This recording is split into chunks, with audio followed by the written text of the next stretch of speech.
Hi, it's January 7th. This is video number 6, um, 2016. So I left off by talking about this guy I met on the internet and, how he and I had some similarities, like he was engaged once to be married, just like I was. They had their problems. I had my problems with mine. Um, he was sweet in the beginning. He was very sweet. Um, we we didn't last very long. Um, you know, a lot of things played a factor. We were both still pretty young. Um, excuse me. Uh, he was influenced by his friends a little bit, you know, at least in my opinion.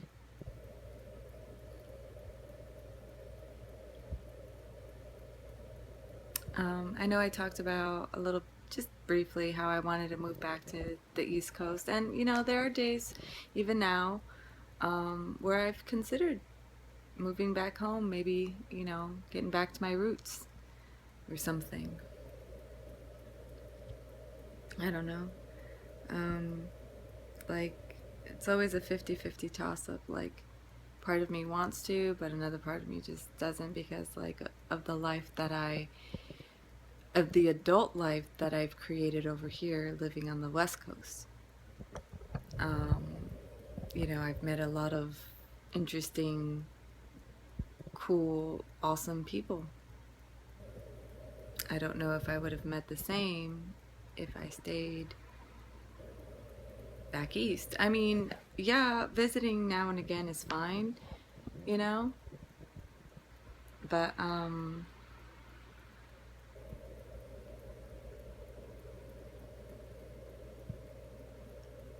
like I said, just most of my adult life has been on the West Coast, and I've enjoyed most of it.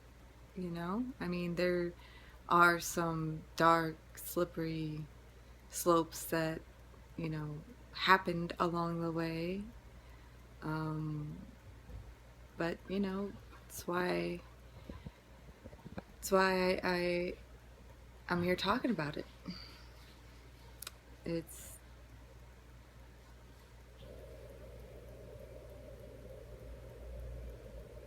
I don't know.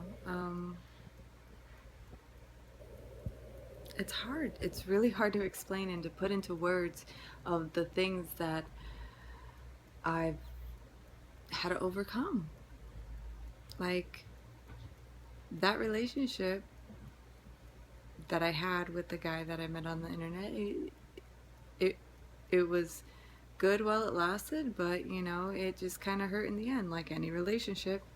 When a relationship ends, but in a way, I feel that because we were both kind of engaged around the same time and broke up with our significant others that we were with at that time, we were still kind of fresh out of our relationships, that we didn't really process it. At least I didn't really process it. I was still trying to wrap my head around the whole thing. Like, I just had a freaking miscarriage, and I was gonna marry someone, and like I needed to know I could move on, like, and then I did move on from my ex-fiance, but it was hard. I think about him sometimes. It's he's the only one I've ever dreamed of, like, marrying at the time, while we were together. Yeah. um I mean, what else can I really say? You know, we have to live with the choices we make in life. It's in those moments that kind of defines you. If you're going to rise above it, if it's going to make your world shatter into pieces, you know, it's how you move forward, you know, into knowing that you did what you could do with what you were given, with with anything, really, in any aspect of life, relationships, personal, it doesn't matter.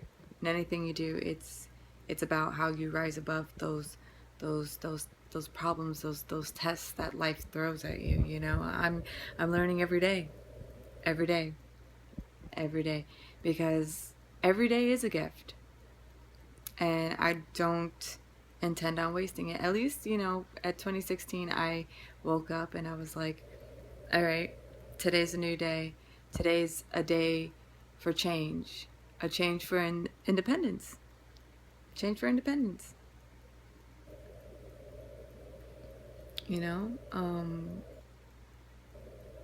so part of the reason why I also feel that relationship ended, it was because I kept talking about my ex-fiance way too much. Wounds were so open, and I was still hurting, I was still in pain, I was still in denial about a lot of stuff. So I'm pretty sure that got annoying, you know. I mean,